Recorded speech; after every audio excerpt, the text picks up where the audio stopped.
और कारण का आवरण सूक्ष्म है। 3 शरीर हैं।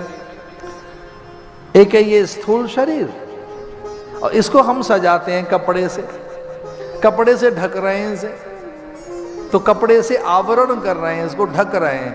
वैसे ही सूक्ष्म पर ये तन लिपटा हुआ है और कारण के ऊपर सूक्ष्म लिपटा हुआ है। और एक महाकारण आनंद। वेदांत में तो अद्भुत आई कि जैसी अज्ञानता गई, अल्पता गई, देह अध्यास टूटा कि सब जगह फिर आप ही हैं। फिर वो एक इमॉर्टल ब्लिस इज एवरीवेयर,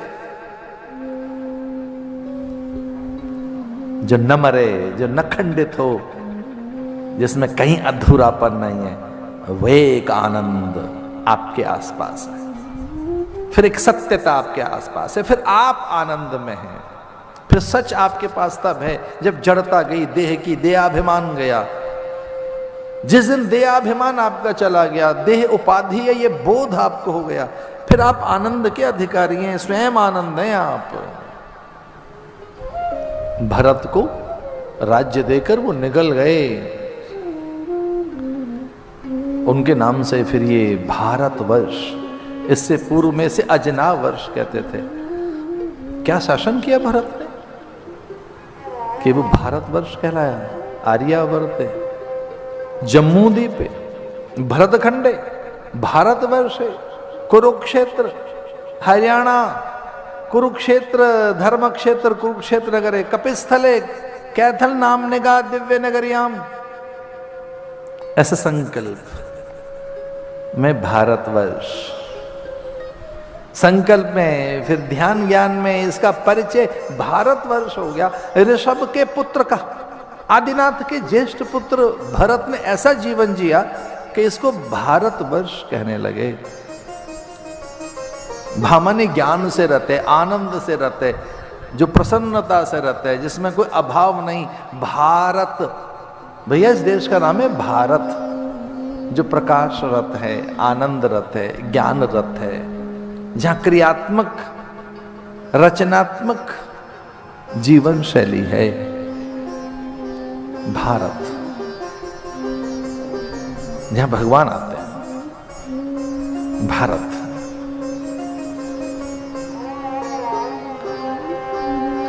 वो सूर्य के उपासक थे भरत।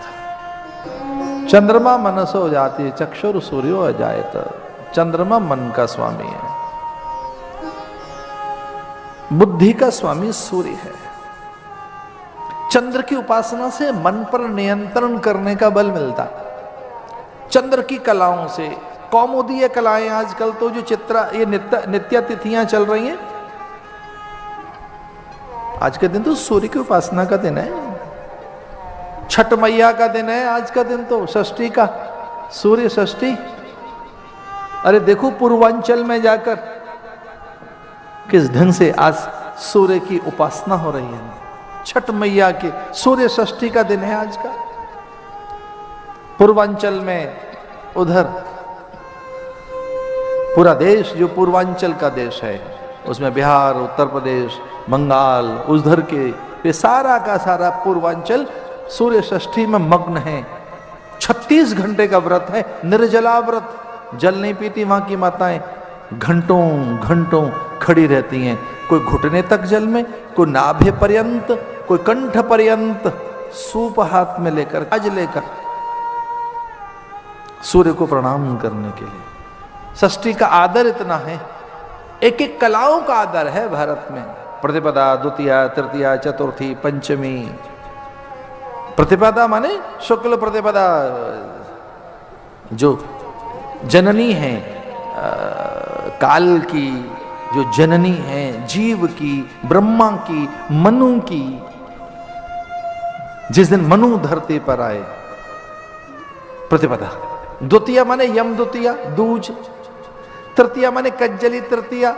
हरियाणा में तो तीज किस ढंग से मनाते हैं? चतुर्थी, कर्क चतुर्थी, गणेश चतुर्थी। पंचमी, लाभ पंचमी, श्री पंचमी, ज्ञान पंचमी, देव पंचमी, बसंत पंचमी। षष्ठी, सूर्य षष्ठी। छठ कितना आदर है छठ का। सप्तमी मित्र सप्तमी, अष्टमी जन्माष्टमी, कृष्ण जन्माष्टमी, नौमी अक्षय नौमी जिस दिन ये कथा पूरी होगी, राम नवमी, दसवीं माने दशहरा, एकादशी तो हमारे स्वभाव में है, द्वादशी माने वामन द्वादशी, त्रयोदशी प्रदोष, चौदस माने रूप चौदस, अमावस्या और पूर्णिमा कौन नहीं जानता उन तिथियों को। अरे कोई तिथि ऐसी है जिसमें आदर न हो, देवताओं का पूजन न हो? एक तिथि ऐसी नहीं है, एक भी पल ऐसा नहीं है।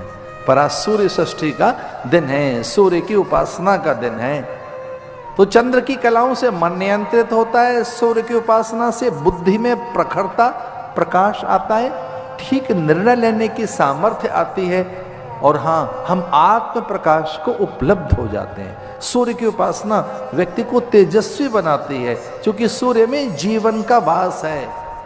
अगर आपको याद रह सके तो याद रखना, सूर्य नारायण है, वो ईश्वर है, प्रतिनिधि है परमात्मा का इस धरती पर। जो लोग ढूंढ रहे हैं देवताओं को कि देवता कहाँ मिलेंगे, भागवत उनका परिचय देती है कि पंचगकार भावना रखो, देव उनमें हैं। पंचगकार कौन कौन से? गुरु, गंगा, गीता, गायत्री, गौ। गुरु, गंगा, गीता, गायत्री, गौ, इन 5 के दर्शन कर लीजिए भगवान। गुरु, गीता, गायत्री, गंगा, गौ। तो ब्रह्म नदी के तट पर किंचित धीता भगवद गीता, गंगा जल लव कणिका पीता। भगवान शंकराचार्य कहते हैं किंचित धीता भगवद गीता, जो कुछ न कर सके, जो आलसी है, प्रमादी है, कहते हैं हमसे कुछ नहीं होगा, किंचित धीता भगवद गीता, गंगा जल लव कणिका पीता। थोड़ा गंगा जल ले लें,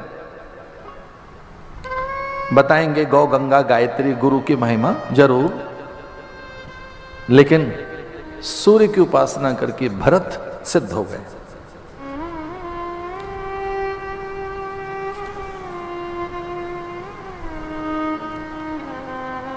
सावधानी रखी जाए साधना में। ये सन्यासियों के लिए कथा है, या उन साधकों के लिए जो बहुत उच्च स्तरीय साधन कर रहे हैं, ये उन वैराग्यवान महापुरुषों के लिए, उन वैराग्यवान साधकों के लिए कथा है जिनकी साधना बहुत शीर्षस्थ अवस्था में है, चरम को छू रही है। बस कहीं साधना भटक न जाए, कोई आसक्ति, अहमता, ममता, आकर्षण, कोई सूक्ष्म वासना, कामना भीतर पैदा ना हो जाए। भरत की साधना खंडित हो गई। भरत को मृग योनि मिली, मृग देह। कहां तो भरत की सप्त भूमिकाएं सिद्ध हो गई थी। भरत कहां वो तुरिया में पहुंच रहे थे। ज्ञान की सप्त भूमिकाएं सिद्ध होकर भरत के भीतर में भगवत तत्व चैतन्य होने के लिए अभी तैयार ही था कि उन्होंने एक मृगी को मरते हुए देखा। एक हिरणी कुलाच मारकर नदी पार कर रही थी सिंह के भय से। सिंह ने दहाड़ मारी, हिरणों का झुंड निकला, नदी पार करके चला गया। एक हिरणी जो गर्भवती थी, उसका बालक नदी में गिर गया। सिंह की गर्जना से भयभीत हुई हिरणी अपने प्राण बचाने के लिए भागी, सिंह से बचने के लिए नदी पार कर रही थी।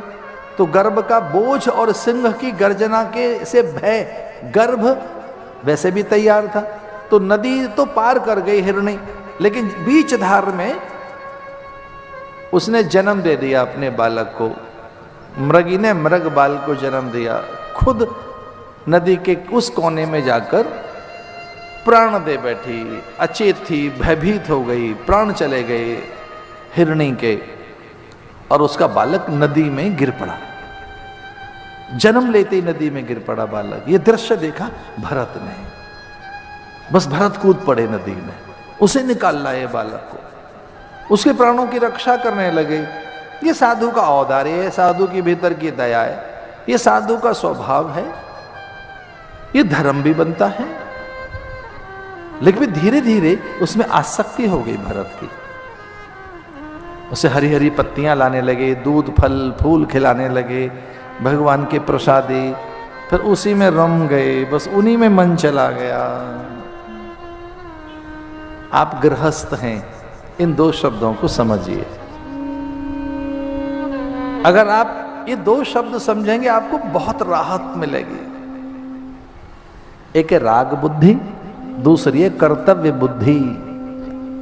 अपने नियमों का, अपने गृहस्थ का, अपने संबंधियों का, अपने परिवार का कर्तव्य बुद्धि से पालन कीजिए। कर्तव्य बुद्धि, राग बुद्धि नहीं।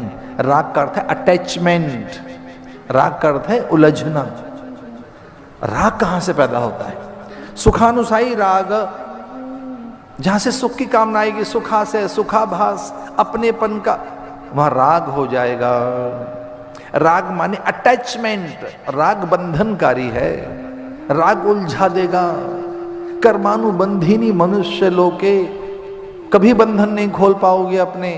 राग में पदे पदे पदे बंधते जाओगे, हर पल राग बांधता है। आशा पाश शतेर बद्धा, आशाओं की 100 पासों में बंधते जाओगे राग की पूर्ति करने के लिए। मोह सकल व्याधिन कर मूला, मोह पैदा होगा, आसक्ति पैदा होगी, अहमता ममता पैदा होगी। इधर उधर से लाओ, कहीं से लाओ, और ऐसे करो, उलझ जाओगे वहीं।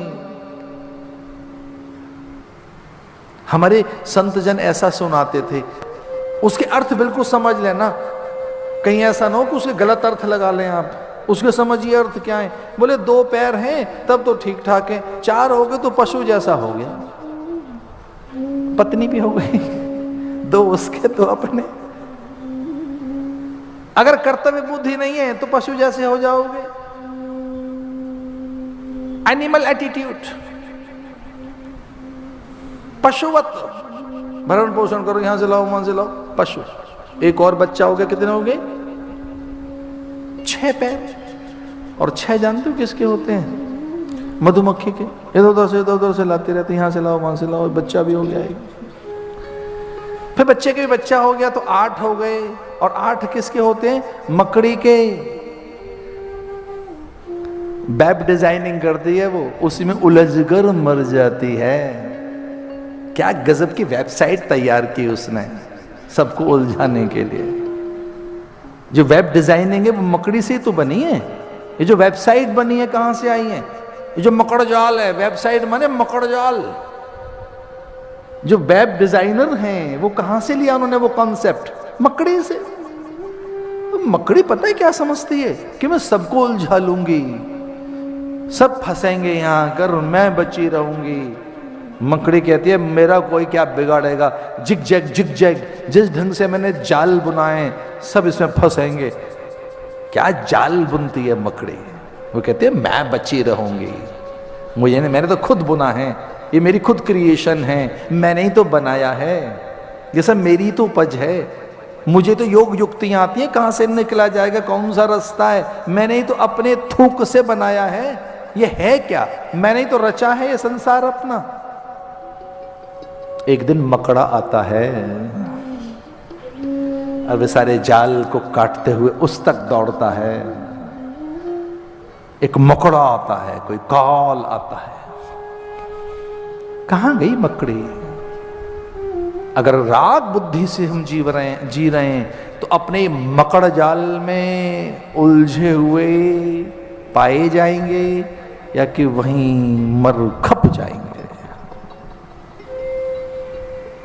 कभी आराम से बैठकर देखना, आपकी सारी समस्याएं आपने बनाई हैं, वो सेल्फ क्रिएटेड हैं, आपकी खुद की। आपके अज्ञान से, आपकी आसक्ति, आपकी अहमता ममता, आपकी मानसिक दुर्बलता है, आपके दुर्गुणों से, आपके दुर्विचार। आपने तो बनाया है सब कुछ, आप ही रेस्पॉन्सिबल है, आप तो खुद अपने प्रोडक्ट है। ध्यान तो वेद क्या बात कहता है? अद्भुत, आई एम द क्रिएटर। वेद कह रहा है अहम ब्रह्मास्मि तत्वमसि। वेद की घोषणा तो देखो, वेद क्या कहता है? उसे सुना नहीं किसी ने। उसने क्या कहा?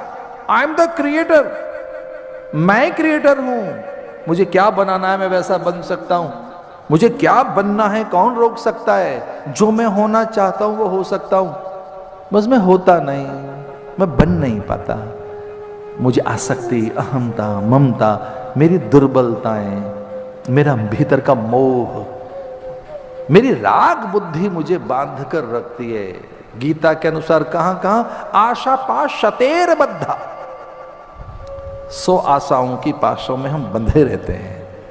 कर्मानुबंधीनि मनुष्य लोके, और अपने ही बंधनों में हम बंधे रहते हैं। एक है राग बुद्धि जो उलझाती है,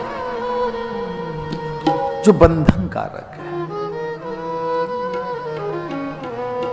राग पैदा होता है सुख के आशय में, सुखाभास में, सुख के संकेत में, और हम सुखावांछी हैं, सुखान्वेषी हैं, सुखानुसायी राग।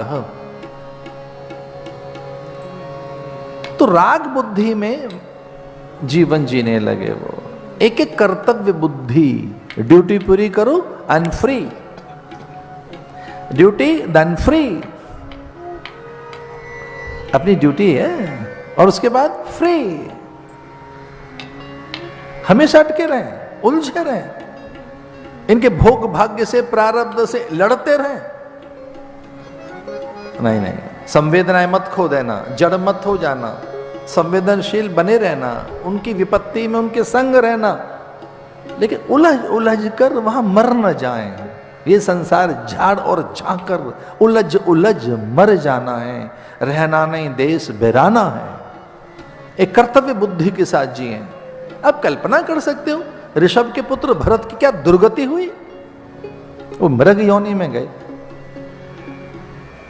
क्योंकि मृग में मोह हो गया। अंत समय में जहां ध्यान जाएगा वैसा हो जाओगे। मृग योनि से मुक्त होकर श्रीमताम गए, फिर वो श्रीमान के घर में, उस घर में गए। वो योग भ्रष्ट थे। एक तरह से तो हम सारे योग भ्रष्ट हैं, कहीं कोई हमारी साधना छूट गई है, तभी तो इतनी कथाएं सुन रहे हैं, पूजा पाठ कर रहे हैं, अर्चन वंदन में संतों के आसपास मन रहता है हमारा। श्रीमताम गए तो भरत फिर वो एक अच्छे परिवार में जन्मे, जहां अनुकूलताएं मिली, साधन की अनुकूलता है। जहां साधना की अनुकूलता मिले बस चूकना मत। वो जड़ जैसे बैठे रहते थे, यद्यपि वो आत्माराम हो गए थे, मस्तराम हो गए थे। तुर्यातीत, तुर्या गुणातीत, कालातीत, अरे क्या वो महापुरुष हो गए। ब्रह्मविद ब्रह्मैव भवति, वो स्वयं ही ईश्वर हो गया था। परिवार के लोगों को लगा धन नहीं लाता है, इससे कोई लाभ नहीं होता, हमारे हित चिंतन में ये कहीं सहभागी नहीं है। भैया यहां तो तब पूजा होगी जब अर्थ लाओ, कुछ दो इनको। तो जो अर्निंग नहीं कर पाते बेचारे, वो आदर तो उनका नहीं हो पाता। आदर के लिए धन बड़ा जरूरी है, अर्थ बड़ा जरूरी है। अर्थ आदर दिलाता है। इसलिए परिवार ने अनादर सा किया, निकल पड़े वो मस्तराम, आत्माराम, जड़ भरत। भीलों के शासक निसंतान थे, और कुछ लोगों ने उनके यंत्र मंत्र तंत्र करने वाले, और ऐसा ध्यान करोगे ऐसे फिर गुरु मिलते रहते हैं जो 2 का 4 बताते हैं। कुछ लोग जो लोभ में आते हैं, कच्चे लोभ में, कच्ची साधना, तत्काल लाभ मिले, शॉर्ट साइड चलें, उनको फिर ऐसे लोग मिल जाते हैं भूत भभूत बताने वाले। थोड़ा संयम रखिए, किसी ढंग की सी जगह पहुंचिए। अब भाग्य से भी मिलते हैं भैया, गुरु ऐसे नहीं मिलते, नहीं तो 2 की 4 बताएंगे, लो बचा गए। कोई बेचारा थका हारा आपके पास आए और आप उसे भयभीत कर दें, भैया तेरा राहु बहुत प्रचंड है, आपके तो सब बेकार हो चुका है, सब ठीक नहीं है। अरे उसको संभालिए। घायल मन है, व्यथित मन है, टूटा मन आपके पास लेकर आया है, बेचारा वो असहज है, उसे संभालो, उसे सच्चा मार्ग बताओ, उसे सीधे राह पर लाओ, उसके न केवल यही लोक के कल्याण की बात बताओ, परलोक तक की। उसे ऐसे साधन बताओ कि यही लोक परलोक दोनों उसका सुधर जाए, न कि वो उसे और भय दे दिया जाए। भीलों का जो राजा था निसंतान था, कुछ यंत्र मंत्र तंत्र करने वाले कुछ लोगों ने कहा कि एक नर बलि दे दो, ये किसी स्वस्थ व्यक्ति की बलि दी जाए, नर बलि, तो भद्रकाली प्रसन्न होगी और उस बलि के रक्त से स्नान कराया जाए अगर काली को, भद्रकाली को, संतान हो जाएगी आपको। तो भील शासक ने कहा अपने अनुचरों से, गुप्तचरों से, सेवकों से कि भाई किसी को पकड़ लाओ जो स्वस्थ हो, सुंदर हो, अच्छा सा हो।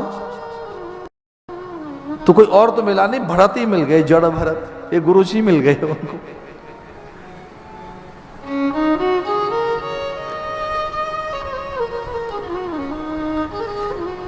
ये फक्कड़ों की दुनिया है तो बड़ी अद्भुत, एक अलग दुनिया है, एक अलग निराली।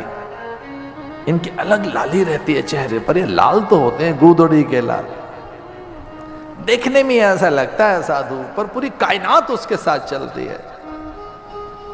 प्रकृति का भेद उसके पास होता है जो वहां तक के संबंध रखता है,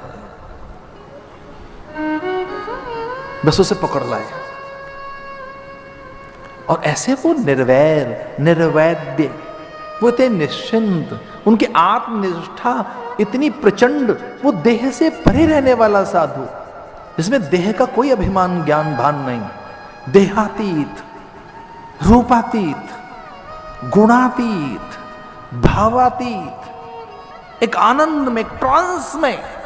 उन्हें पता ही नहीं था कि कैसे उनका श्रृंगार किया जा रहा है, तिलक लगाया जा रहा है, सुंदर वस्त्र पहनाए जा रहे हैं, और अभी उनके सर पे खड़ग चलेगी, उन्हें पता ही नहीं था।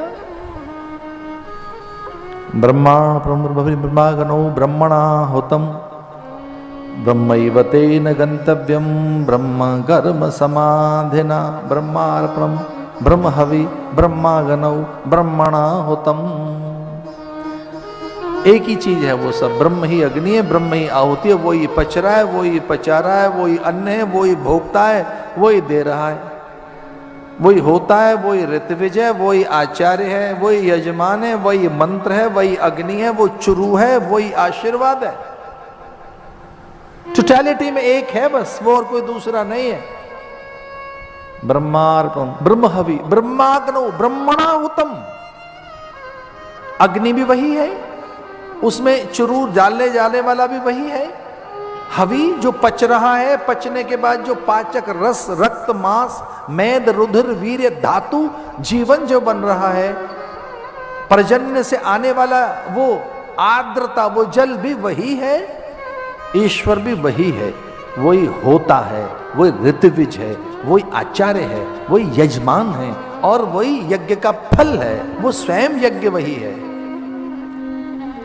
ऐसी निष्ठा भरत की। तो जैसे ही खड़ग चली उनके गर्दन को काटने के लिए, भद्रकाली को प्रसन्न करने के लिए, जैसे ही खड़ग चली तो भद्रकाली प्रकट हो गई।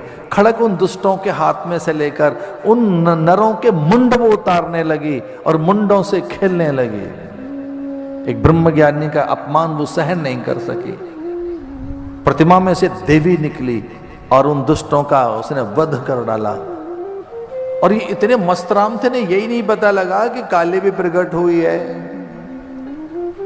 ऐसी आत्मनिष्ठा कि सब कुछ एक ही तो है, क्या जन्म है, क्या मृत्यु है, क्या क्रोध है, सब अवस्थाओं में कोई एक है। तो ज्ञान की इतनी उच्चतम अवस्था है जड़ भरत की कि उनको ये नहीं पता लगा कि उन्हें वध स्तंभ पर खड़ा किया गया है। उनको ये नहीं पता लगा कि अब उनका सर धड़ल्लक किया जाएगा। उनको ये भी नहीं पता लगा कि काली प्रकट होकर उनके मुंडों से खेल रही है। उन्हें ये भी नहीं पता लगा कि काली कब उन्हें आशीष देकर चली गई है। मस्तराम मस्ती में आग लगे चाहे बस्ती में, ना, ये नहीं। वो इतना सेंसिटिव भी होता है, ऐसा नहीं है।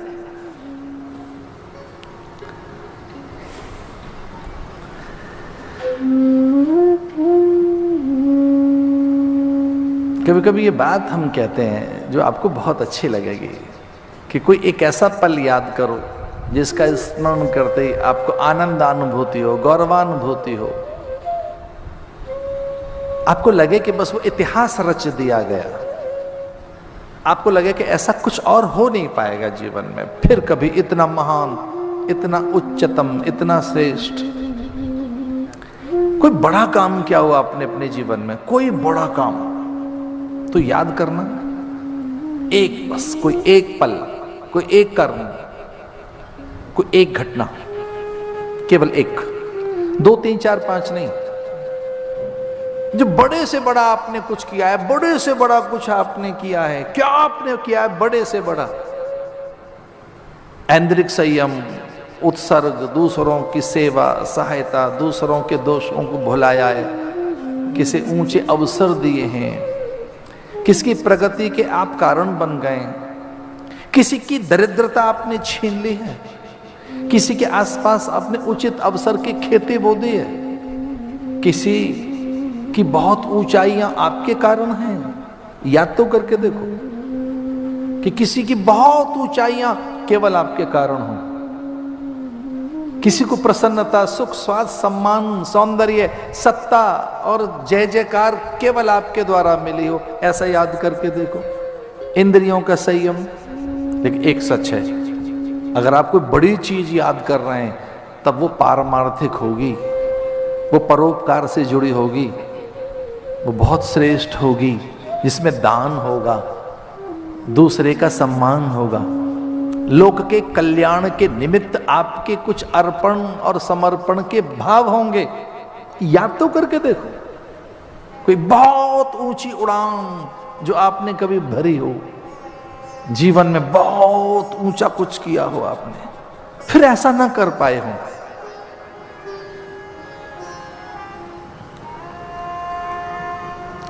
अच्छा, एक ट्विस्ट करते हैं इसमें बात में।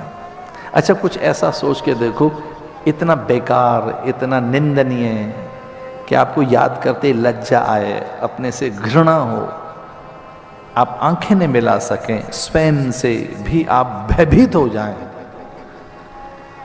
कोई एक ऐसी बेकार याद करके देखो चीज, कोई घृणित पल, निंदनीय पल, जब पातक हो गया, पाप हो गया, निकृष्ट और जघन्य अपराध हो गया आपसे, जो आपको कभी नहीं करना चाहिए था,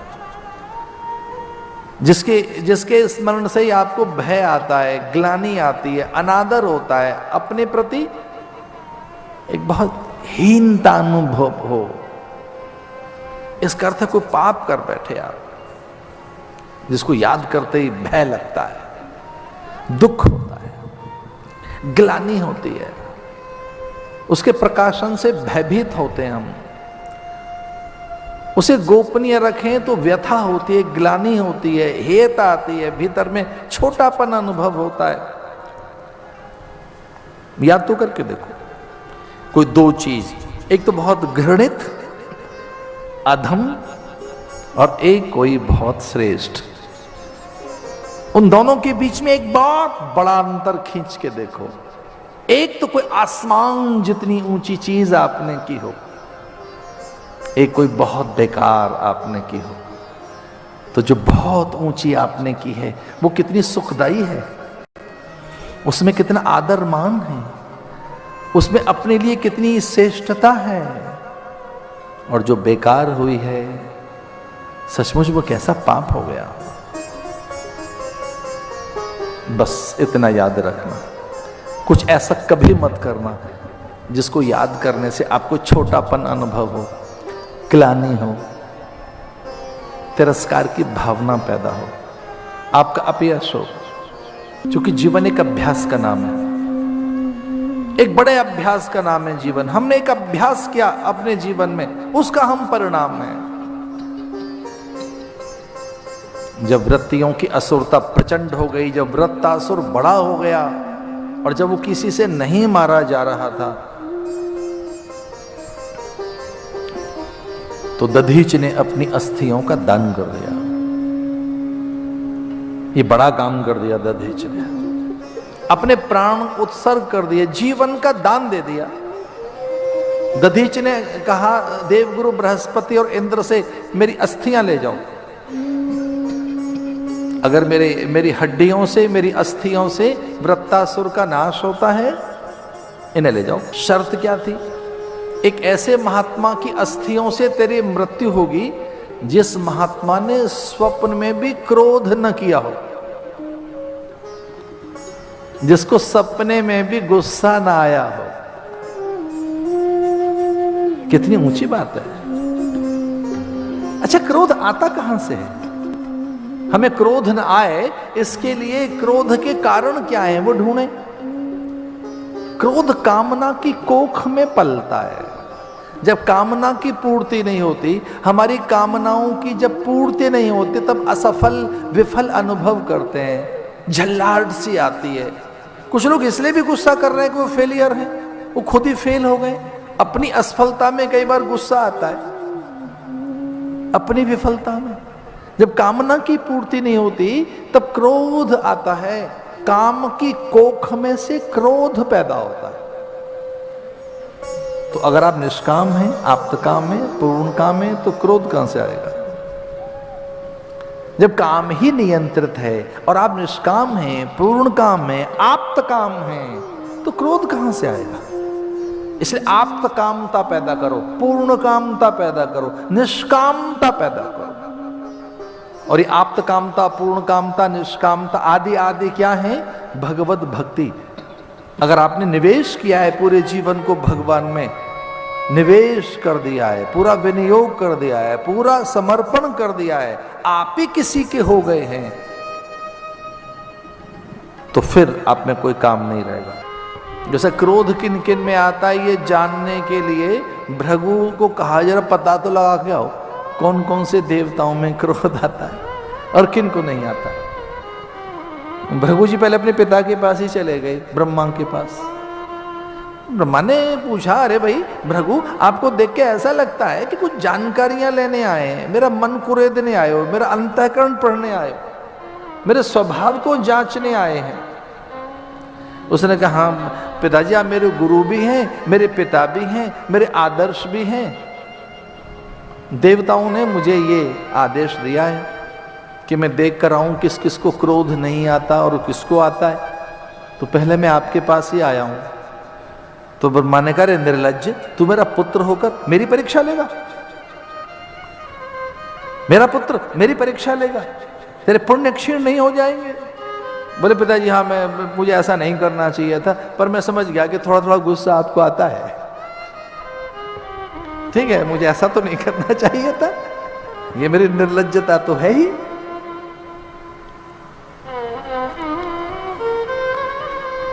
भगवान शिव के पास गए।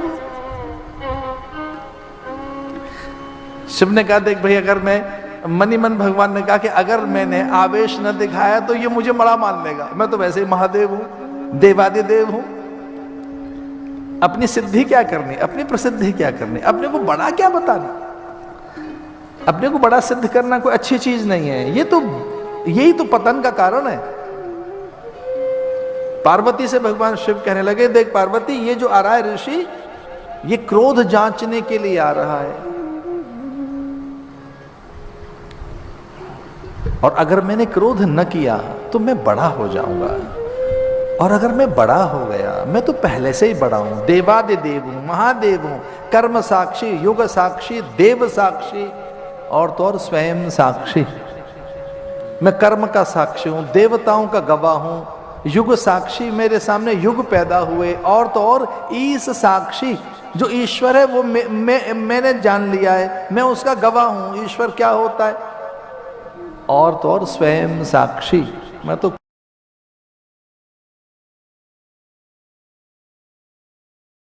खुद का भी गवाह हूं। इसे अपनी श्रेष्ठता सिद्ध नहीं करनी चाहिए। फिर पार्वती ने कहा, क्या करेंगे आप? तो बोले, जैसे भृगु मेरे निकट आएगा, मैं त्रिशूल लेकर दौड़ूंगा उसकी ओर। भृगु जी निकट आए और भगवान ने त्रिशूल लेकर कहा कि देख, मेरी भ्रकुटी में अथवा मेरे तृतीय नेत्र में किंचित कंपन पैदा हो जाए तो समूचा ब्रह्मांड वाष्प का कण बन जाता है, दिशाएं चटक जाती हैं, जीव जगत खो जाता है। तू जानता नहीं मैं क्रोध का देवता हूं, मैं संहारक हूं, मेरा क्रोध पहचानने आया। भाग लिए भृगु जी वहां से।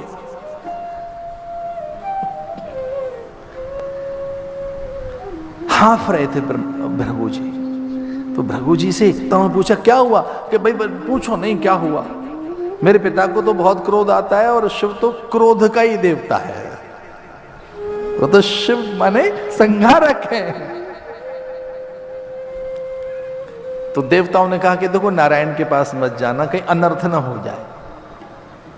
पर भृगु ने कहा कि अब मुझे जाना ही है, परीक्षा तो लेनी होगी। और वो क्षीर सागर में गए और उन्होंने वहां दौड़ते हुए, उन्हें ऐसा लगा कि कुछ और नहीं करना चाहिए, बस दौड़ लगाई उन्होंने क्षीर सागर में। दौड़ते हुए लेटे हुए भगवान विष्णु के वक्षस्थल पर पटक प्रहार किया उन्होंने, पैर से ठोकर मारी। और जैसे ठोकर मारी भगवान उठकर बैठ गए और भृगु के चरण चूमने लगे, ये कहकर कि ये तो मैं नहीं जानता कि मेरा क्या अपराध है, पर एक सच है कि मेरा वक्षस्थल वज्र जैसा है, पहाड़ जैसा है। आपके पैरों में चोट तो नहीं लगी ना? आपके पैरों को चोट तो नहीं लगी? चूमने लगे, हाथों से नहीं दबाए उन्होंने, होठों से चूमने लगे, कहीं भाई ब्राह्मण के पैर में चोट न लग गई हो।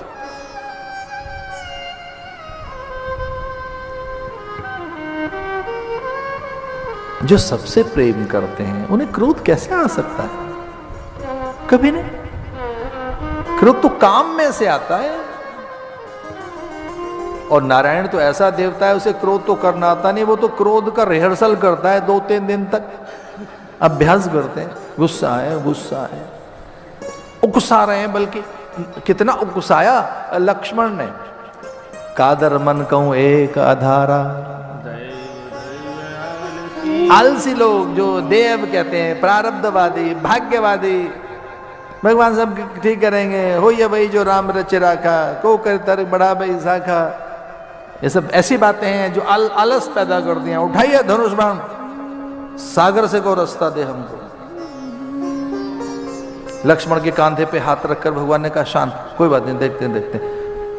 लक्ष्मण कहता क्रोध कीजिए, लक्ष्मण कहता गुस्सा करो, ये हाथ जोड़कर बाहर आ जाएगा, प्रणाम करने के लिए आ जाएगा। एक बार बाण तो निकालो, प्रतंचा खींचिए, तरकस का एक तीर निकालिए, अपने कोदंड पर चढ़ाइए, अपनी भ्रकुटी टेढ़ी करो, इस मदमाते सागर को समझाइए कि आप क्या हैं। 3 दिन तक भगवान गुस्से का अभ्यास करते रहे, गुस्सा नहीं आया भगवान को। विनय न मानत जलद जड़, गए 3 दिन बीत, बोले राम सकोप तब, भय बिन होय न प्रीत। अरे 3 दिन तक अभ्यास करता रहा नारायण तो गुस्से का।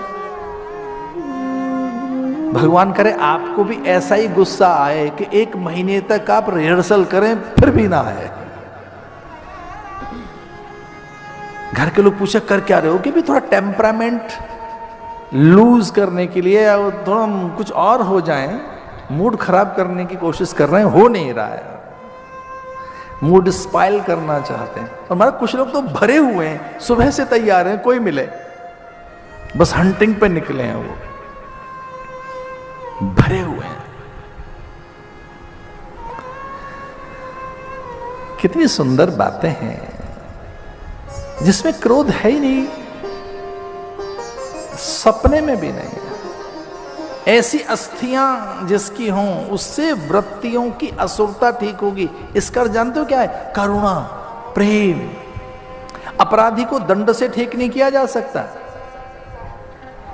जो भयानक अपराधी हुए हैं उन्हें दंड देकर, उन्हें कारागृह में डालकर, उन्हें कठोर से कठोर यातनाएं देकर उनके अंतःकरण को नहीं बदला जा सकता। वो अंगुलीमाल रहा हो या वो चंड कौशिक रहा हो जो भगवान महावीर स्वामी के संपर्क में आया, उसका मन कैसे बदल गया? या वो अंगुलीमाल जो बुद्ध की सन्निधि में कैसे अपनी हिंसा से मुक्त हो गया, या कि कोई रत्नाकर नाम का डाकू भी कि किस प्रकार से वो महर्षि बन गया। सच मानिए, अंतःकरण महापुरुष ही बदल सकते हैं हमारा।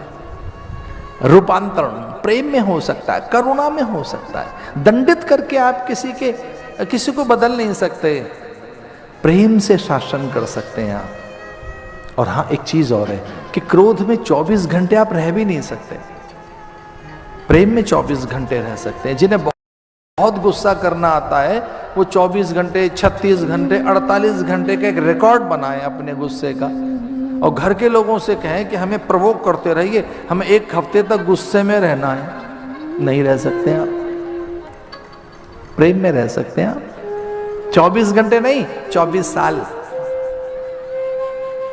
जीवन पर्यंत। प्रेम क्या है? स्वभाव है आपका। और क्रोध विजातीय भाव है। क्रोध विजातीय, उधार का है, बाहर का है, अपनी चीज तो है नहीं, वो हमारी चीज है ही नहीं। तो जब हमारी चीज हम में नहीं होती, प्रकट होती है, तो व्याकुल करती है वो हमको। और प्रेम हमारी वस्तु है। तो अस्थियां दें दधीच, ऐसा कहकर देवगुरु बृहस्पति और इंद्र जब गए तो दधीच ने अपनी अस्थियों का दान कर दिया। वो सिंह के सामने खड़े हो गए और सिंह ने उनका मांस, मैद, रुधिर चाट लिया, अस्थियां रह गईं। एक बात याद रखना, देह के मर जाने से जीवन नहीं मर जाता। ये याद रहेगी ना बात आपको? ये बहुत महंगी बात है, ये बहुत महंगी बात है, सामान्य बात नहीं है, ये सामान्य विचार नहीं है। देह के मर जाने से जीवन नहीं मर जाता, जीवन की यात्रा का अंत नहीं हो जाता। जीवन बड़ी यात्रा का नाम है। देह के मर जाने से हाँ, प्राण ठहर गए होंगे, चेतना कहीं खो गई होगी, आत्मा कभी नहीं मरते। उसे अग्नि जला नहीं सकती, वायु उसे उड़ा नहीं सकती, जल उसे डुबो नहीं सकता, कोई शस्त्र उसे काट नहीं सकता। वो सदा हैं, ईश्वर अंश, जीव, अविनाशी। जो अविनाशी है, चेतन, अमल, सहज, वो नित्य सुख और आनंद में है। जब अस्थियां लेकर गए दधीच की, तो उन अस्थियों में जो प्राण थे, जो जीवन था, जो उसमें एक गौरव और जो उनमें एक उच्च भावना भक्ति की, उसे देखकर वृत्तासुर विह्वल हो गया। वृत्तासुर ने कहा, मैं कितना अधम हूं कि मैं दूसरों के प्राण छीनता हूं, मैं कितना निकृष्ट हूं कि मेरे कारण किसी ने अपने प्राण दे दिए। एक कितना महान है दधीच, एक मैं हूं। तुलना करने लगा। और ध्यान रहे, जीवन की बहुत ऊंचाइयां पानी हो आपने, तो आत्मनिरीक्षण करना सीखो।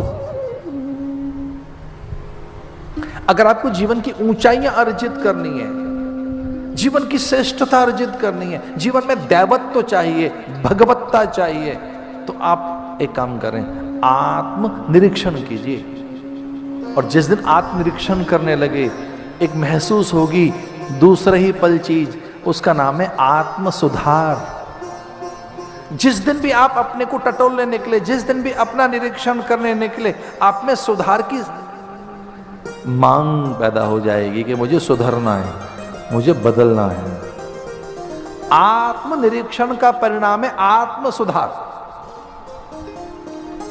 ढंग से कहीं आपने अपने को पढ़ लिया, ढंग से जान लिया, तब आप में एक मांग पैदा हो जाएगी कि मुझे सुधरना है, मुझे बदलना है।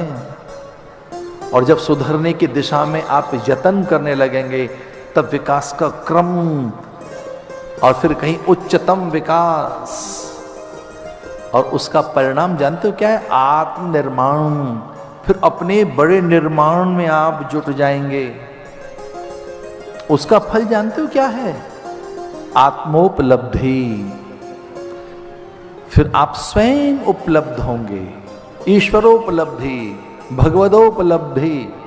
लेकिन एक बार आप में सुधार की मांग जगे, आप में कुछ सुधार के लिए चिल्ला कर बोले कि मुझे सुधरना है, कल नहीं, अभी इसी समय मुझे अभी सुधरना है। ये सुधरने की जो मांग है, ये जो सुधरने का क्रंदन और चीत्कार है, आप में कब पैदा होगा? जब आत्मनिरीक्षण करोगे। और आत्मनिरीक्षण के जो अवसर हैं बड़े बड़े कठिन होते हैं। रेयरेस्ट ऑफ रेयर मोमेंट ऐसे लाइफ में आते हैं, रेयरेस्ट ऑफ रेयर, दुर्लभ, जो कभी नहीं आ सकते हाथ में। बहुत कम कभी वो अवसर हाथ लगेंगे जब आपके भीतर में सुधरने की मांग क्रंदन करने लगेगी, आपके भीतर कोई हल्ला मचाने लगे, चैन से न बैठे आपके भीतर को, कहे मुझे भी सुधरना है, मुझे भी ठीक होना है, कल नहीं अभी ठीक होना है मुझे तो। अच्छा, एक छोटी सी बात ध्यान से सुनो, अगर आप ठीक होना चाहें तो कौन रोक सकता है? आप सही होना चाहें, कौन रोकेगा आपको? आपको ऑनेस्ट बनना है, ट्रांसपेरेंट बनना है, लेनिएंट बनना है, पोलाइट बनना है, सॉफ्टनेस लानी है, डिविनिटी लानी है, कोई नहीं रोकेगा। प्योरिटी लानी है आपको, कौन रोकेगा? आपको पवित्रता लानी है जीवन में, दिव्यता लानी है, सरलता लानी है, निश्चल बनना है, सहज बनना है, आपको स्वाभाविक बनना है, अपनी वाणी में माधुर्य लाना है। सुधरने के बाद तो हाथ में खुजली हो जाती है महाराज, खुजली कि कैसे प्रणाम करें दूसरों को, इन हाथों से सहायता कैसे करें, दूसरों की काम कैसे आए, हाथ आपके हाथ मचलने लगेंगे, खुजली हो जाएगी हाथों में, रोक नहीं पाओगे अपने हाथों को कि कुछ करो, मन में उथल पुथल हो जाएगी। ऐसी उथल पुथल पैदा हो गई वृत्तासुर के मन में। वो तुलना करने लगा कि एक मैं नीच व्यक्ति, निकृष्ट व्यक्ति, मैं सबको आहत करता हूं, पीड़ित करता हूं, मैंने जब दिया तब दुख दिया दूसरों को। एक वो व्यक्ति है जिसने मेरे लिए प्राण दे दिए, कितना महान व्यक्ति है। इसलिए संत की अस्थियां देखकर, साधु की हड्डियां देखकर वो विचलित हो गया और युद्ध के मैदान में वो चिल्लाकर कहने लगा, ठहरो इंद्र, मैं एक बार प्रायश्चित कर लूं, मैं ढंग से आपसे क्षमा मांग लूं, मुझे कहने दो कि मैं पापात्मा हूं, मूढ़ात्मा हूं, मैं बड़ा दुष्ट हूं, निकृष्ट प्राणी हूं, जिस ढंग से आप मेरी हत्या करना चाहें कर लेना, लेकिन एक बार इन अस्थियों को मुझे प्रणाम कर लेने दो, एक बार मुझे इन अस्थियों के ढंग से दर्शन कर लेने दो। इन अस्थियों में जो करुणा है, इसे भैया एक बहुत बड़ा सच है, जिस दिन आपके भीतर करुणा जगती है, जिस दिन आपके भीतर प्रेम जगता है, बात ही कुछ और हो जाती है। बड़े से बड़ा अपराधी बदल जाएगा। तो जिस दिन आप बदल गए दुनिया बदल जाएगी, जिस दिन आप बदल गए। मैं भी तो संसार में रहता हूं, झुंड में, समूह में, सबके बीच में, मठों में रहते हैं। हमें तो पता भी नहीं था कि इतनी जिम्मेदारियां मिल जाएंगी झुंड में। आप मुझे हृदय से क्षमा कर देना, लाखों तो मैंने सन्यासी बना दिए, लाखों, 3.5-4 लाख तो हमने सन्यासियों का निर्माण कर दिया। जगह जगह जाते हैं, अपने आश्रम में, मंदिरें, कुछ बड़ा ऊंच नीच सब जगह हैं। हम जानते हैं अपने मन को कैसे खिलाड़ी बना के रखना पड़ता है, और जिस दिन चूक गए, ओह, वो बात ही कुछ और हो जाती है। बाजीगरी जिस दिन नहीं कर पाई, जिस दिन चूक गए, हम जानते हैं क्या गड़बड़ हो जाती है उस दिन। हम 24 घंटे आकाश में रहते हैं क्या? हम हर पल समाधि में रहते हैं क्या? झुंड में रहते हैं, उनके बीच में कदाचित उनके पास समाधि नहीं है, वो भी सध रहे हैं, तो जिस दिन बैलेंस बिगड़ता है, ओहो, फिर तो हम ही जानते हैं कि क्या हो जाता है। लेकिन जब याद आता है तब फिर वो कछुए की तरह से भीतर, फिर अपने मूल में, फिर अपने स्वरूप में, फिर अपने स्वभाव में। लेकिन कभी कभी ऐसा भी होता है कि इतनी प्रचंड है ये माया कि कभी छूती है तो किसी को छोटा दिख रहा है, कोई बड़ा दिख रहा है, किसी में कुछ दिख रहा है, और उसे सुधारने के लिए चल पड़ते हैं। अब वो कितने सुधरेंगे राम जाने। लेकिन एक सच है, आप सुधरेंगे जग सुधरेगा। अपने को सुधारिए। वृत्तासुख, धरती का सुख बिल्कुल नहीं, इंद्र का सुख न नाक पृष्ठम न च पारमेष्टम, समंजसत्वा विरहीय कांक्षे। एक विरहणी का विरह मुझे दो, मुझे वो विरह चाहिए। हेरी मैं तो प्रेम दीवानी, मेरा दर्द न जाने कोई। मीरा जैसा विरह मुझे दे दो, शबरी जैसी प्रतीक्षा मुझे दे दीजिए।